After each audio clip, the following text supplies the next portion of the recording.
بسم الله الرحمن الرحيم. الحمد لله رب العالمين، وبه نستعين على أمور الدنيا والدين، وصلى اللهم وسلم على سيدنا محمد وعلى آله وصحبه أجمعين. أسعد الله صباحكم ومساءكم ولياليكم أينما كنتم وحيثما حللتم. ولا سوماليد ميل joogtaan بالله سبحانه وتعالى idinku ama yeelo cidii dhibka Allah ka qaado cidii dan la lahu fiyo inta baahan Allah deeqo inta bugta Allah bogsiyo intii dhimatay Allah u naxariisto waalidiintan Allah u naxariisto annagana Allah nooga daba naxariisto dalka diinta dadka iyo dawladnimadaba Ilaahay subhanahu wa ta'ala haynoo badbaadiyo siyaasiga Soomaaliyeed oo wajiye badan leh wajigiisa dhabta ah inaan Soomaali baro waa hawlahay ninkii damcaynu isqariyo isku rogo gadaashiisa ka soo hadlo inaan daboolka ka qaado waa hawlahayga ninna inaan loo joojin xaqiisana la siiyo qof walbana dusha laga saaro waxa uu yahay iyadoo aan waxba khalad lagu tirin waa hawlahayga dalkaan ugu shaqeeya dalkaan ugu adeega ilaahayna waa ugu dhawaadaa min baab inkaarul munkarka in la radiyo dalkaas waa baaba'ay dad baa ka shaqeysta siyaasiyiin la yiraahdo oo aan damiir lahayn lacag iyo qabyaalad iyo balaayo dhan ka shaqeysta nimanka inaan daha ka qaado hawsheedi way waana ilaahay waxaan ugu dhawaanay qodobka ugu horeeya maanta waxa kawaanka ii saaran nin bariyahan buu qora hadla mikrofon qaatay meel walba wax ku qora ka sheekeeya saddex arrimood qabyaaladu ka sheekeeya qaran dumisnimadu ka sheekeeya musuqu ka sheekeeya intaba xasan buu ku eedeeyaa xasan inuu intaa yahay in kale waa another case laakiin waxaanu ka hadlaynaa bal qofkaas isaga ah oo ah Cabdiraxmaan Cabdishakuur iyo bal saddexdaa shay waxay isu yihiin ma walaalaha ma saaxiiba saddexdaa shay mise waa kala bari sida uu hadda rabo inuu naga dhaadhiciyo bari buu ka yahay bal aan dib u celiyo Cabdiraxmaan hadduu isagu ilaaway Soomaalida waxaa lagu eedeeyaa inay umul tahay durbana ay ilowdo sidii uu sheegay Allah u naxariistay bacadle durba waxay ilowdaa umuli dihashadeedii Cabdiraxmaan iyo qabyaalada bal aan assessment ku sameeyno 6 qodob baan ka sheegaya 7 qodob qodobka koowaad Cabdiraxmaan gurigiisa la weeraray waxa weeraray oo waa dhaweyd u sheegay nin kamid ah labadii nin oo go'aanka gaaray oo ku yiri aniga iyo hebel baa ku weeraray hebelkuna waa khayr ninka kale ma sheegayo hadda isaga iskeeni doona marka loo baahdan sheegi doona anaga ku weerarnay farmaajana bari buu ka ahaa Cabdiraxmaan farmaajo uu eedeysan ficilkana waxa fuliyay Saadiq John oo amarka la siiyay dadkii la laayay iyaga laayay farmaajana xabad kama ogeyn markii loo sheegayna khaladka uu galay farmaajo waxay ahayd yes the back stabs with him isaga madaxweynaha dalka ka prime minister inuu shaqada ka qaaday kan kalena uu eriyo Saadiq John uu shaqada ka qaado saddexdaba inuu cayriyo ama xirxiro laakiin khaladkaas uu galay isagu waa ka gudbay Cabdiraxmaan waa la xiray shir jaraa'id buu qabtay hadalkii caan ka baxay ayuu yiri Cabdiraxmaan wuxuu yiri rag aniga marti Muqdisho igu abaa igu weeraray Cabdiraxmaan iyo abihiis ba xamar kuma dhalan ninka uu sheegaya waa farmaajo isaga abihiis ba xamar bay ku dhasheen maxaa xamar kaga yeelatay marti uu ku noqday waa reer hebel maaha Cabdiraxmaan iyo qabyaaladu saasay isula dhasheen isagu xataa iyo aabihii ma dagaan shuqulna kuma leh waa reer hebel oo aan ka xiga meesha dagan qodobkaas waa qodobka koowaad ka labaad mudaharaad buu abaabulay karfoon buu qaatay magaaladu dhex qaaday farmaajo madaxa wuxuu yiri wiil yar oo mikrofoonka haystay baa wuxuu yiri farmaajo madaxweyne ma waa Marixaan Cabdiraxmaan ninkii ka qaban lahaa buu ahaa sixi lahaa dhiila dawladnimada adeersan maaha ninkan Marixaannimo iskuma hayno Marixaanna col lama ahin waxaan isaynaa farmaajo oo madaxweyne ah isma hayno farmaajo Marixaan khaladamin السكوت علامة الرضا مدح عبد الرحمن يا قبيالدي ساسي اسكويه waxaa ku xigay mudaharaadkii caanka baxay jilba murux armayuwalatiin albaabka naga fura Cabdiraxmaan hadal caan baxay buu yiri banaanku soo istaagay wuxuu yiri xajaar warkiisa ma rabo xasanna waaye xilligii badbaado qaran xajaar warkiisa ma rabo odawaayo warkaaga rabaa inaan maqlo odawaa warkiisa rabaa inaan maqlo qoor ninkay matala warkiisa rabaa inaan maqlo حسين محوها روبلي waxaan rabaa warkiisa inaan maqlo marka in xuseen wuxuu leeyahay u yasayaa farmaajo saaxiibihi good laawe oo aan bashuqul ku lahayno isagana aan matalin gobolkiisina aan la joogin asna warkiisaan rabaa inaan maqlo waa tolaayay waa ware oo cad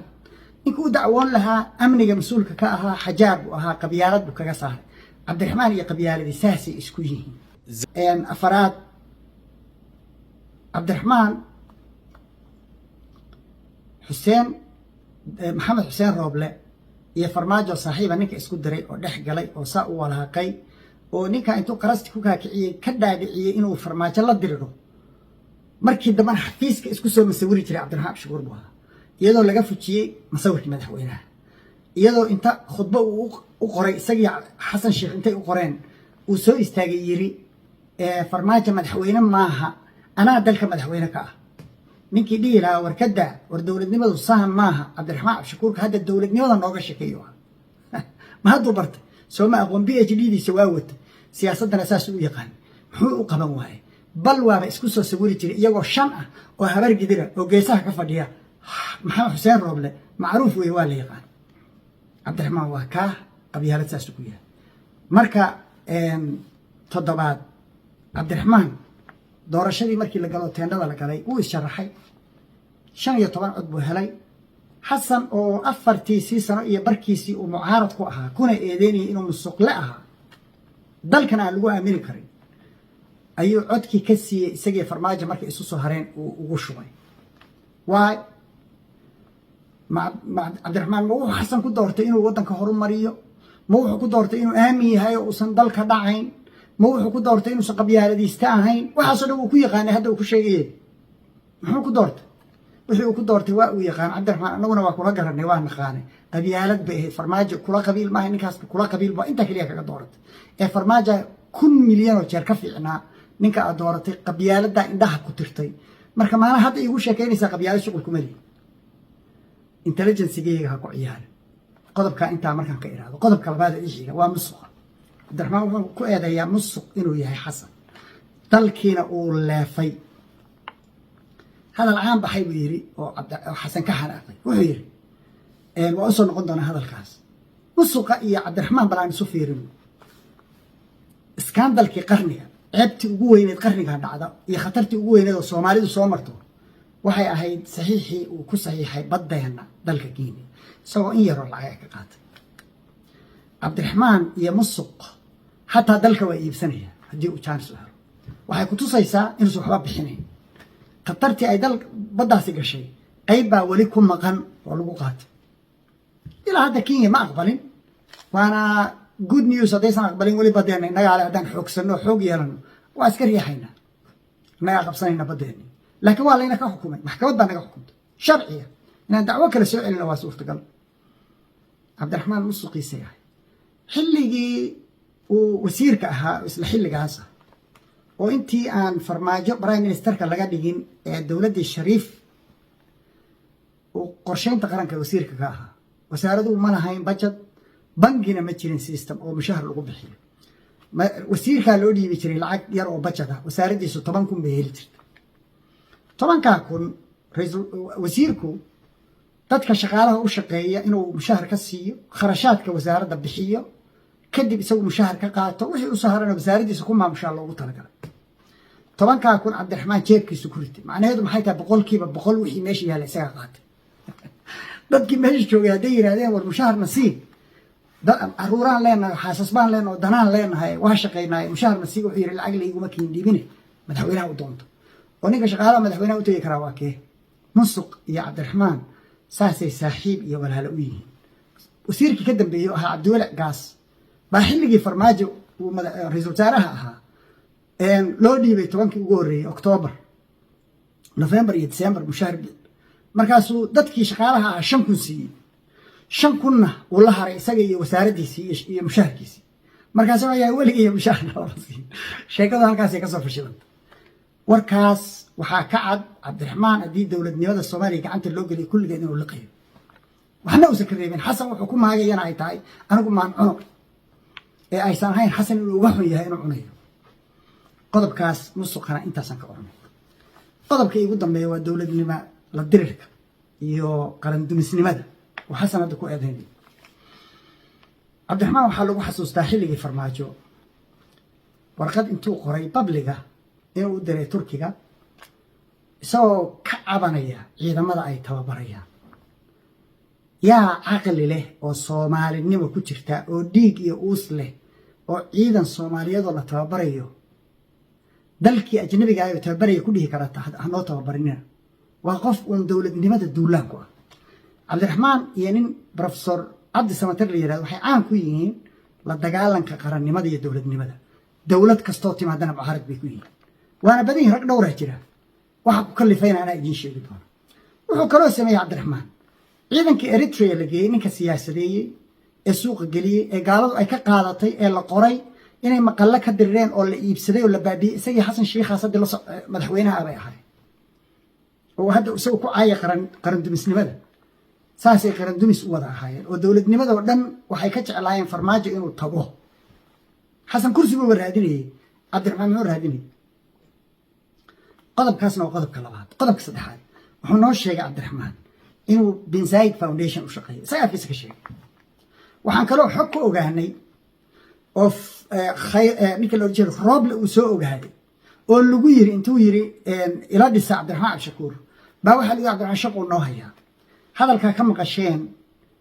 anigu hadda ka hor baan sheegay warkaa laakiin waxaa caddeeyey wasiirka arrimaha dibadda fiqi